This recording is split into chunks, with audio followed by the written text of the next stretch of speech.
All right, good morning, everyone. I now reconvene. Oh, do I have to do? There we go. It was a gentle kind of. There we go. Okay.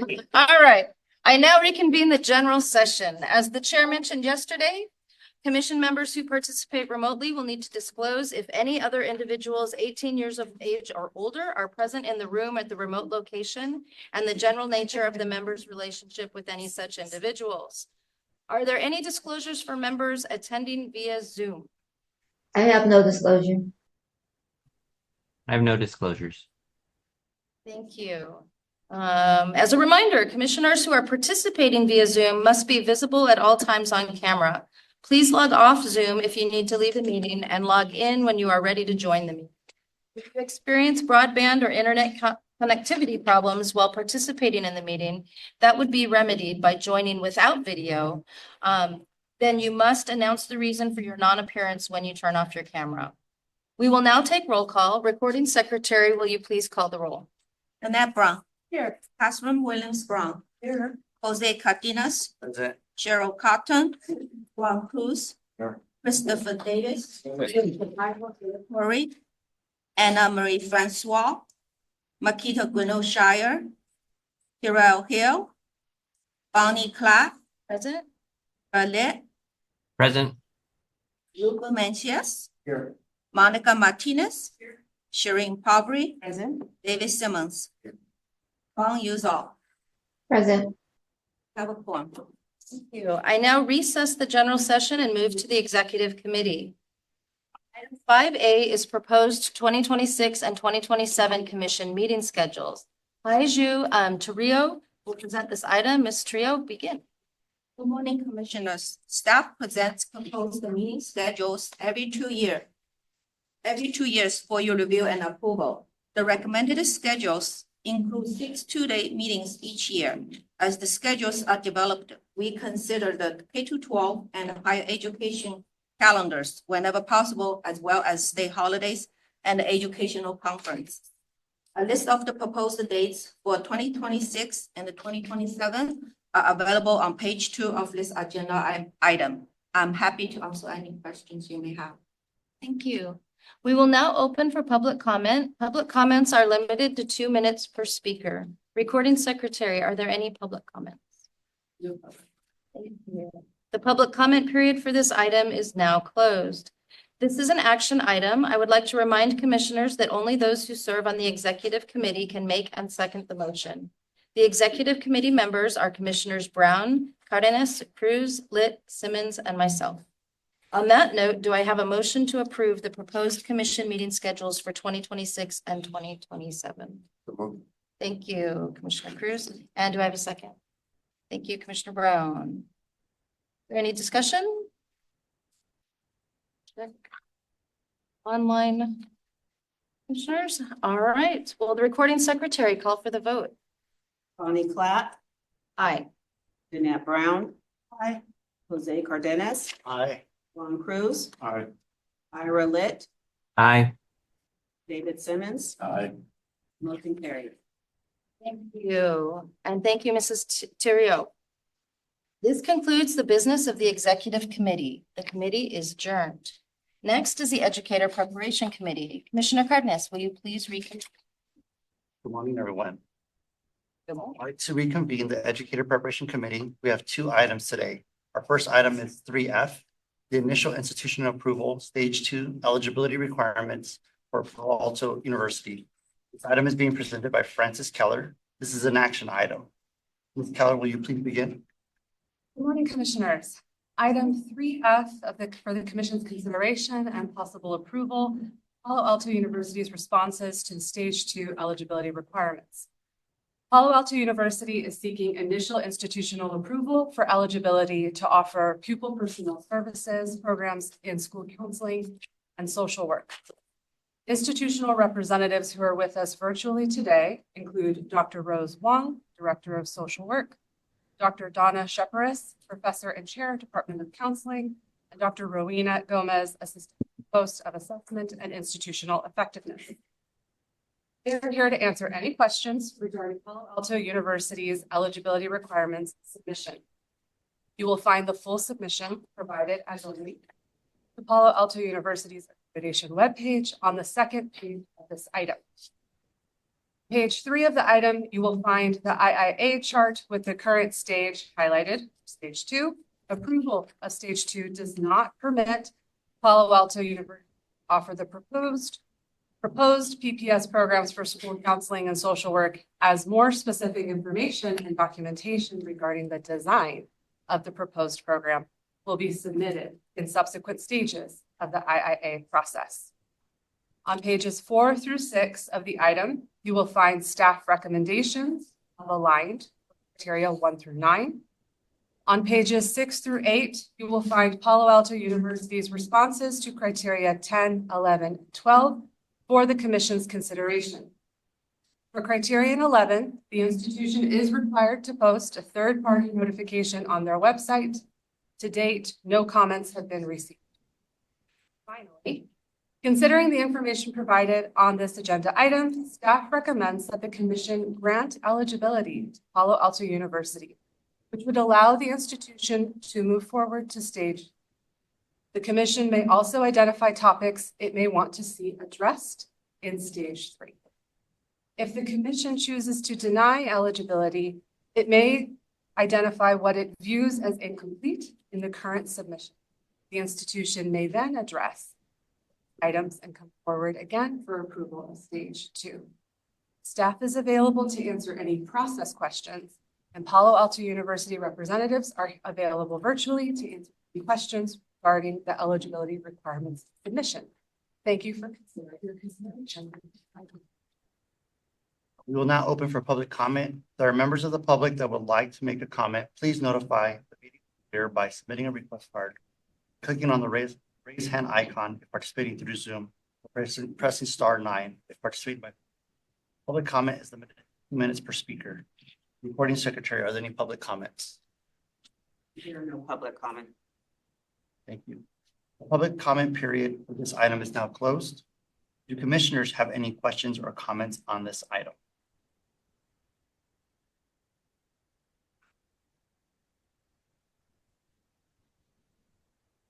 Get online.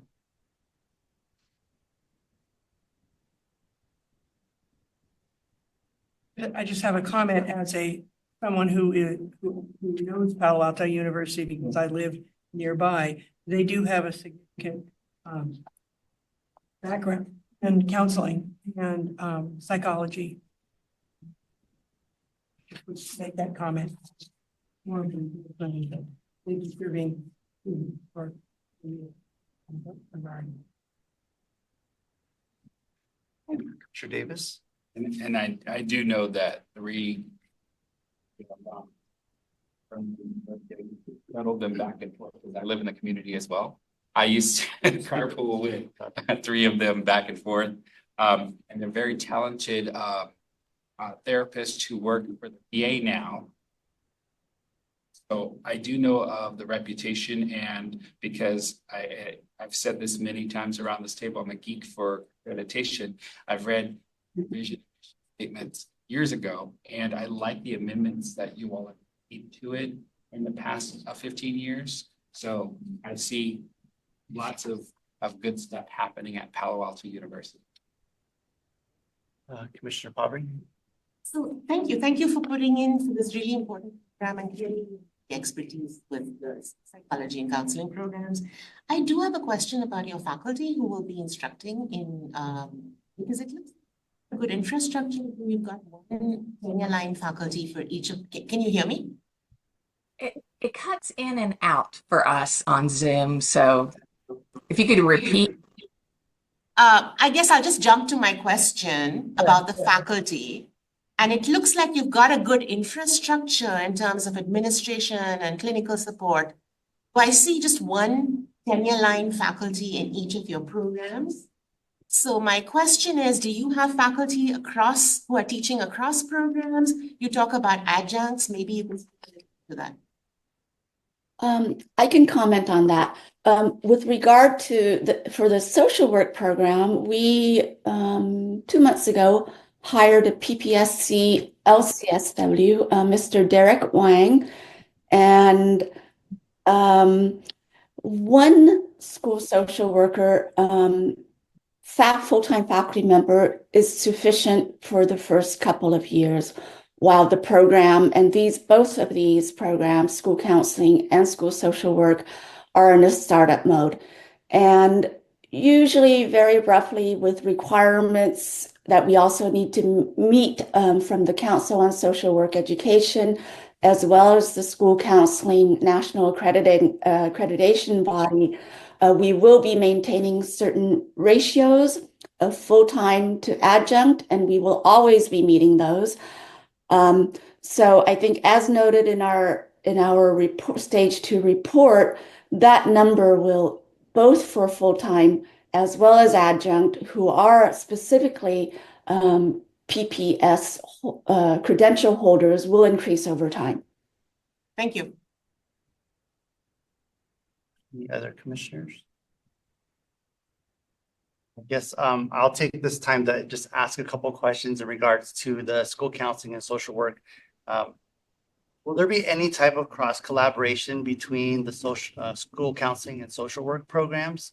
I know they both have a different PPS, but on many of our sites, they tend to have either a social worker or someone who has a school counseling background, and oftentimes they do not cross collaborate at the school sites, and that's probably because at the institutions they don't know to work with other people maybe on campus. Is that something that your program is looking to do and embed and incorporate? Yes, definitely. And it raises an important question in that how many California university programs are offering both school counseling and school social work simultaneously, and whether those occur within the same academic department or not. I believe some of the CSUs have those functioning together, but oftentimes in most universities they're separated. But in our case, also because we're a smaller specialized institution, we plan to work together very closely, including having a coordinator who oversees both and oversees placements for both. However, because of the way the school counseling professional expectations and school social work professional expectations are designed, the cross-teaching, of course, is a little bit difficult within the program. But I think this point is very important for that to happen in the academic setting at our university, this crossover, as well as how we implement it when we offer both school counselor student interns and also school social work student interns to our placements. And that's a role that we could play in encouraging that collaboration, which is so important because I'm sure there's a crossover of roles within all the school sites as well. That's very important to develop. Thank you very much. I have Commissioner Simmons. I just want to say, often when we get these, I think, aren't there enough programs for whatever it is? But this is one where I really don't think there are enough programs. I've had a school social worker position open for 3 years. I haven't been able to fill. So since your graduates. Our market analysis is definitely showing a deficit. There's currently, just as the school counseling representative here, there's definite deficits. There's 234 posted school counseling jobs right now in the state of California. While if you look at the numbers of PPS credentialed school counselors, it would rise to the threshold of what we would need in the state to meet the need of the students. The challenge/problem is many of those PPS holders are not working in school counseling roles, but they are maintaining their credentialing. So we don't have them in the field actually doing the work. Commissioner Khan? Just to add to that, I know that one of our state superintendent's focus is on ensuring that we have mental health workers in schools. And so CDE is very excited about the idea of having more folks and having a great program that will bring folks into the profession and into our schools. So thank you. Just any other commissioners? Or go ahead, would you like to respond, Dr.? Yes, I wanted to add that in my maybe 15 years in social work education in California, there is an improvement in access and promotion of the school social work profession amongst incoming students, master's level students. That is much needed, and of course, adding a new program will help that. And the access to postmasters programs, postmasters PPS programs, that could be improved as well. But we hope that our new program will fill some of this need. We also were able to discover, at least from a school counseling perspective, that since 2020, we only have data up to 2023, the California institutions have graduated somewhere between 68 and 71 potential school counselors annually. And that is all institutions combined. So there definitely is a limited number of clinicians being put out into the state of California, whereas the mental health counselors just at PAU, we are graduating around 100 students to 125 per year as a single institution. So just from a ratio perspective, a very small number in our school counseling. Thank you very much. Any other commissioners? Well, this is definitely a much needed field. I can tell you that we would also like social workers in our district, so you can also send them our way. But we're looking forward to seeing you for the next stage. But this is an action item. So do I have a motion to either grant eligibility to Palo Alto University or to move forward to stage 3 or to deny eligibility? Mr. Davis, do I have a second? Mr. Mancia?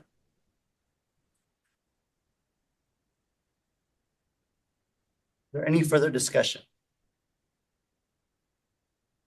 All right, we have a motion to approve. Will the recording secretary call for the vote?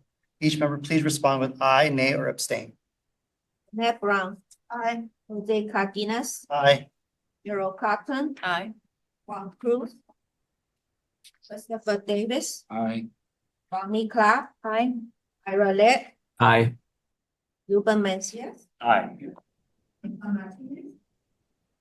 Nick Simmons. Aye. Carries.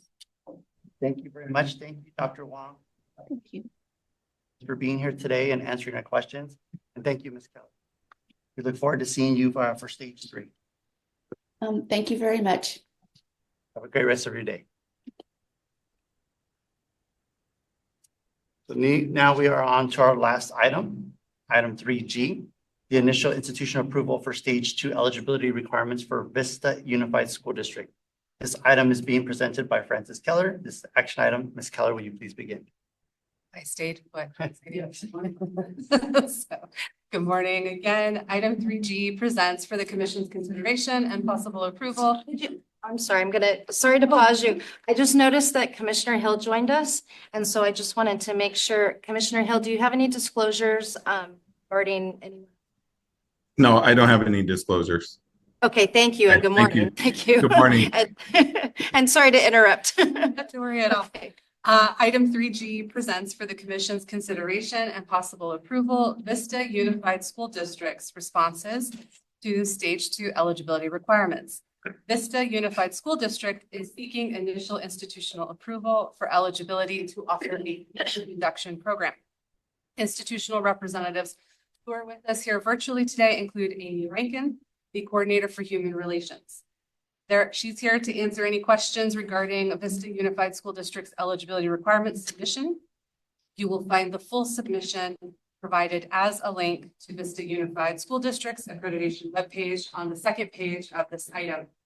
On page 3 of the item, you will find the IIA chart with the current stage highlighted.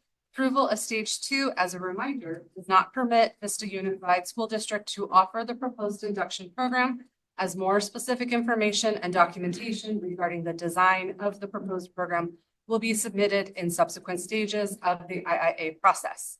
On pages 4 through 6 of the item, you will find staff recommendations of aligned for criteria 1 through 9. On pages 6 through 7, you will find Vista Unified School District's responses to criteria 10, 11, and 12 for the commission's consideration. For criteria 11, the institution is required to post a third-party notification on their website. To date, no comments have been received. And finally, considering the information provided in the agenda item, staff recommends that the commission grant eligibility to Vista Unified School District, which would allow the institution to move forward to stage 3. The commission may also identify topics it wants to see addressed in stage 3. If the commission chooses to deny eligibility, it may identify what it views as incomplete in the current submission. The institution may then address those items and come forward again for approval of stage 2. Staff is available to answer any process questions, and Vista Unified School District representatives are available to answer any questions regarding the eligibility requirements submission. Thank you again for your consideration of this item. Thank you. We will now open up for public comment. If there are members of the public that would like to make a comment, please notify the meeting moderator by submitting a request card by clicking on the raise hand icon if participating through Zoom, or pressing *9 if participating by phone. Public comment is limited to 2 minutes per speaker. Recording secretary, are there any public comments? No public. Thank you. The public comment period for this item is now closed. Do commissioners have any questions or comments on this item? Commissioner Martinez? Hi there. Can you hear me okay?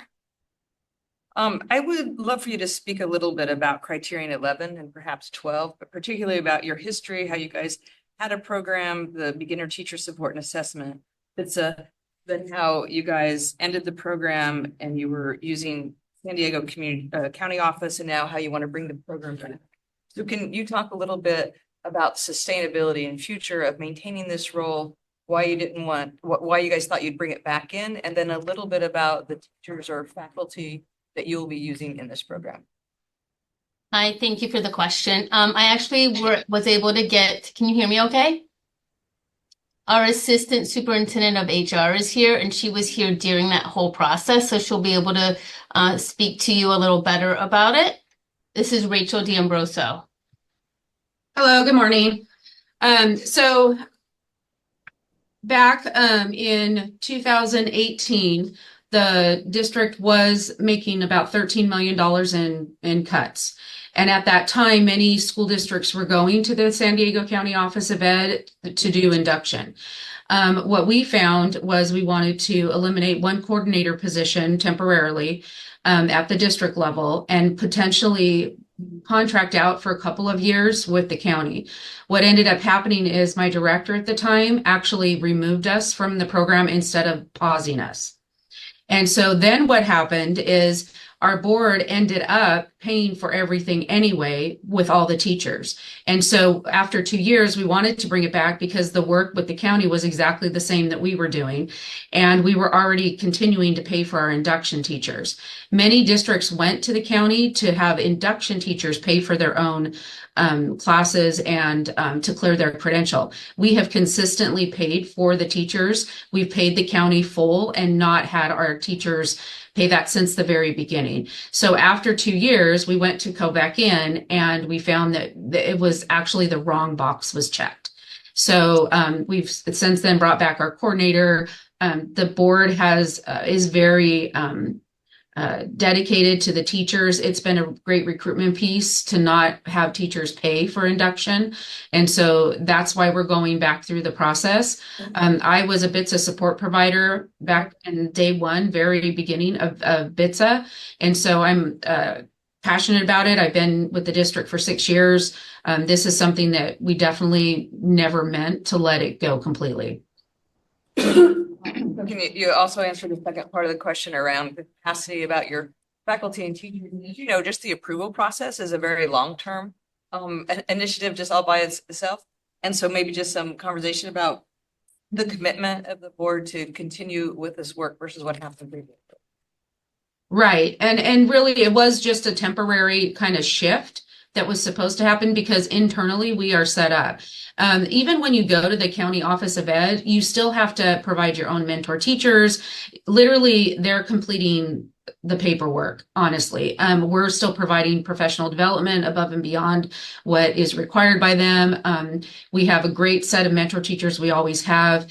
As we go into with certificated teachers right now, some are it's difficult to fill some of these positions. We have a large retirement happening this year. And so we have 150 teachers that are retiring. We have an incentive. So we're looking at over the next 5 to 10 years, really needing to have a good recruitment piece and retention piece. And we had this system before, and that's why we're anxious to get it back. Thank you. Are there any other commissioners? Commissioner Simmons? I think this may be outside the purview of the item, but I think it goes to a concern I have always, for many years now, that having parallel processes for induction as well as the other programs that we run, like the preliminary teaching credentials, I wonder if there's some utility in us figuring out a way to make accreditation more program specific. I also worry about the commission's capacity as we have an ever increasing number of programs that we are approving. And I know you guys, I'm looking over at the people in charge of accreditation, and I know how hard you guys work. And I wonder if a streamlined process for induction might be wiser in the long term.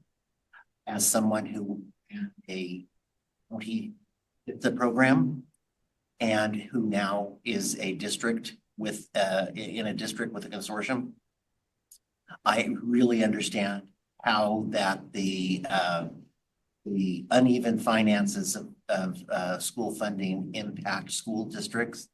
And the situation that you're describing is not uncommon.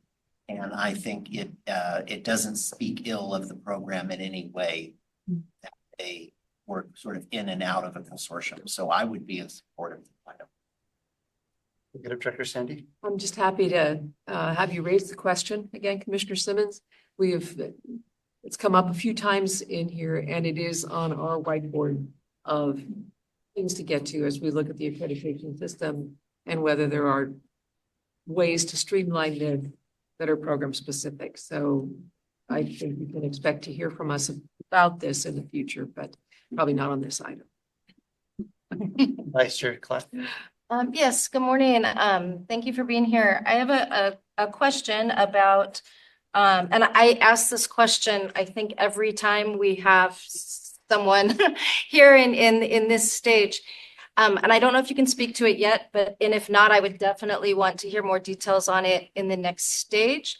Can you speak to how the meetings, the hour-a-week meetings between the mentors and the teachers, how is that embedded into the workday? Will you have full-time teachers acting as mentors? Will you have TOSAs? Will they be expected to meet at lunch, before school, after school, or will that time be embedded into their workday? Well, I can tell you what it probably is, and Amy, correct me if I'm wrong, but we do have release time for our teachers to also do observation, our mentors. They are full-time teachers. It could be a TOSA if there's a resource teacher that is also a BITSA well, I'm sorry, I'm still on the BITSA thing. Induction, a mentor.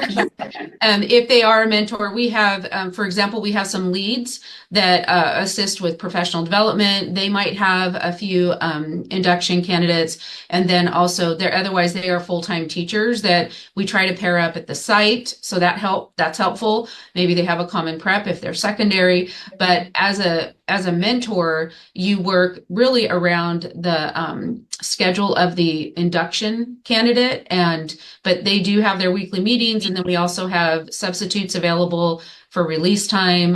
Did I miss anything?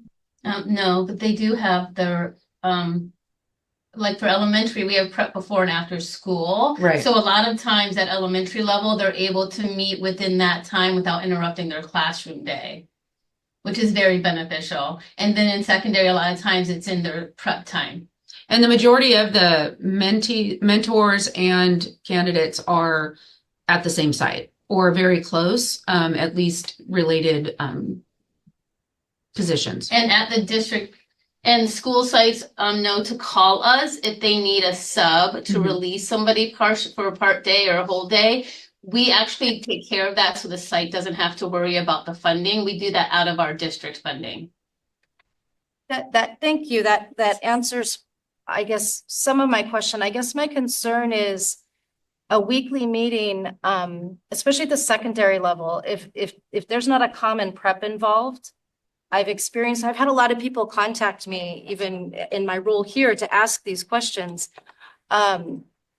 It's very impractical if those teachers don't have the same prep, especially, I don't know your schedule, but if there's alternate lunches, and if they have a sub for an hour once a week, again, that pulls that teacher out of their room with their students every week to meet. So I really do want to encourage you to, and really all programs, to try to find ways that teachers can regularly meet in an embedded way that is not pulling them for an hour from each week from their classroom.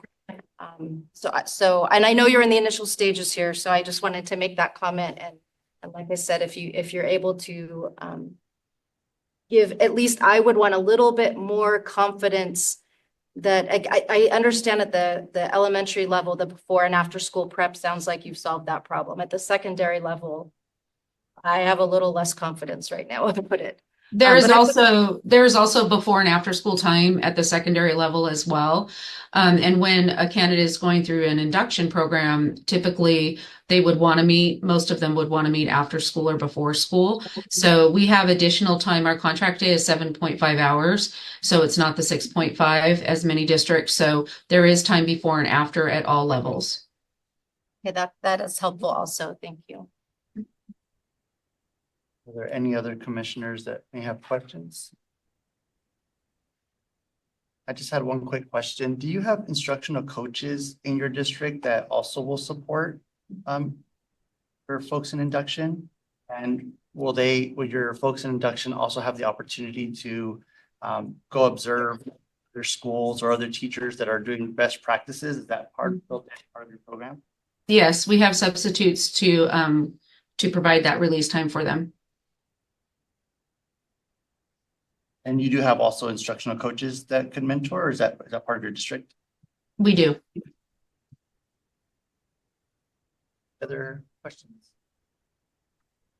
All right, this is an action item. A motion to either grant eligibility to Vista Unified School District to move forward to stage 3 or deny eligibility. Motion. Commissioner Davis, do I have a second? Commissioner Simmons?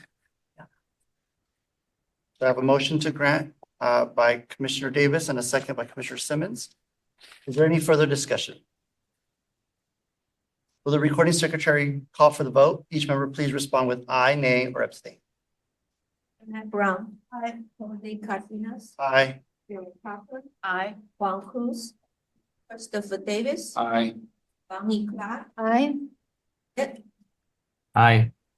Ruben Mencius. Aye. Monica Martinez. Aye. David Simmons. Aye. Juan Yuzov. Aye. Motion carries. Very much, Ms. D'Ambroso and Ms. Thank Frank you. for being here and answering our questions, and we look forward to seeing you in stage 3. Thank you, Ms. Keller. Thank you. Thank you. Great rest of your day. Having no additional items, I adjourn the Educator Preparation Committee. All right, I would like, so, pardon me for just a quick minute. We're just going to recess and go to. Okay, thanks. I will now recess the general session. Members of the commission will go into closed session. The general session will reconvene after the closed session.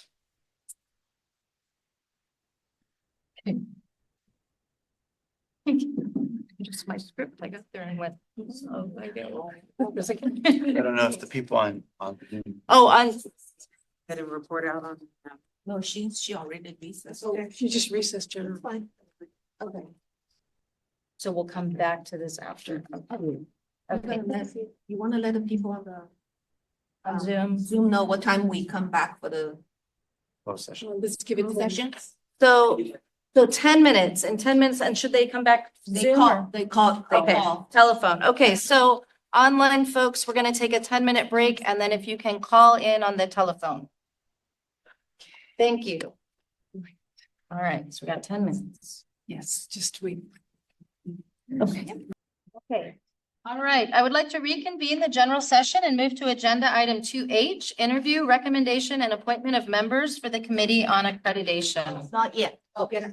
Oh, are we good? Okay, thank you.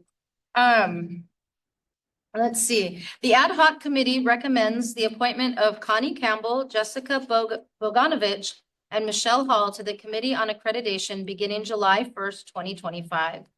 The committee also recommends that Jorge Alvarez, Michael Cork, and David Bills be appointed as alternatives for the Committee on Accreditation. We will now open for public comment. If there are members of the public who would like to give a presentation, please notify the meeting moderator by submitting a request card or clicking on the raise hand icon if participating through Zoom or pressing *9 if participating by phone. Recording secretary, are there any public comments? There are no public. The public comment period for this item is now closed. Would members of the ad hoc committee like to speak about their recommendations? Sure, happy to. So we had the pleasure of interviewing the candidates that you mentioned, absolutely strong, excellent pool. We truly felt that, each and every one of them was very qualified to serve on the Committee on Accreditation. It was a difficult decision. There were certain reasons just in terms of experience, expertise, participation in both state and national accreditation that, helped tip certain candidates over. And so very proud to present this slate. Thank you. Any other members of the ad hoc committee? All right, then I want to thank everyone who applied and for your willingness to serve. And I move to approve the recommendations of the ad hoc committee. Do I have a second? Thank you, Commissioner Brown. Will the recording secretary please call for the vote? Annette Brown. Aye. Jose Cardenas. Staying. Carol Cotton. Juan Cruz. Aye. Christopher Davis. Aye. Bonnie Clark. Aye.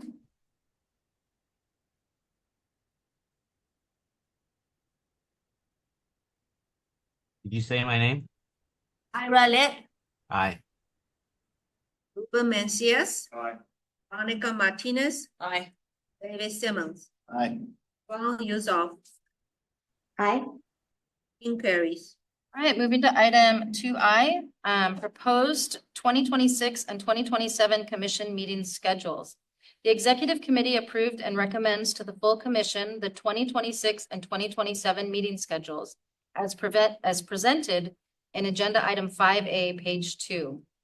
We will now open for public comment. If there are members of the public who would like to give a presentation, please notify the meeting moderator by submitting a request card or clicking on the raise hand icon if participating through Zoom, or pressing *9 if participating by phone. Public comment is limited to 2 minutes per speaker. Recording secretary, are there any public comments? Thank you. The public comment period for this item is now closed. I move to adopt the recommendations of the executive committee. Do I have a second? Commissioner Mencias, thank you. Further discussion? All right, will the recording secretary call for the vote? Each member, please respond with aye or nay. Annette Brown. Aye. Jose Cardenas. Aye. Juan Cruz. Aye. Christopher Davis. Aye. Bonnie Clark. Aye. Aye. Ruben Mencias. Aye. Monica Martinez. Aye. David Simmons. Aye. Ron Yusof. Aye. King carries. All right, item 2J, new business. The bi-monthly agenda is presented for information. Next on the agenda is audience presentations. Please notify the meeting moderator by submitting a request card or clicking on the raise hand icon if participating through Zoom, or pressing *9 if participating by phone. Recording secretary, are there any audience presentations? No audience presentation. Okay, thank you. We'll now move to agenda item 2K, report of closed session items. Pardon me for just a moment. The computer screen went to sleep. But no. Could I? No worries. It slept. I should have kept it awake a little longer. Oh, no, that's fine. There we go. Okay, thank you. All right. In closed session, the commission denied the following petitions for reinstatement. Number 1, Andreas Christou, Commissioner Shireen Pavri recused from this item. 2, Michael Colin. 3, John Ho. 4, Barry Matanovich. 5, Barry Van Stone, and 6, LaShawn Witt. The commission rejected the proposed decisions in the following matters and called for the transcript. 1, Joseph Barrera. 2, Bryant Matthews. 3, Anthony Martinez. 4, Jacqueline Palafox. 5, Monty Ray Rampal. 6, Heather Lynn Solomon. 7, Martha Villarreal. 8, William P. Wells. The commission adopted the proposed decision in the matter of Amara Kamara. The commission reviewed the transcript in the following matters, and a decision and order will be prepared for the commission's adoption. The commission ordered a 30-day delay for the preparation of the decision and order. Number 1, Sharice Anderson. Number 2, Thomas C. Commissioner Monica Martinez recused from this item. Number 3, Nicole Durand. Number 4, Stefano Manara. Number 5, Jeffrey Scott. And number 6, Ronson Smothers.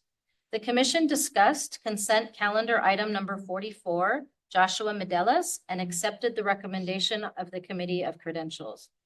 The commission discussed the following consent calendar items and remanded the matters back to the Committee of Credentials.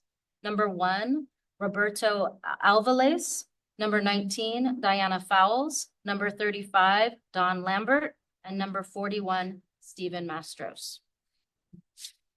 I now adjourn the April 2025 meeting of the Commission on Teacher Credentialing. The next meeting is on June 27th, 2025.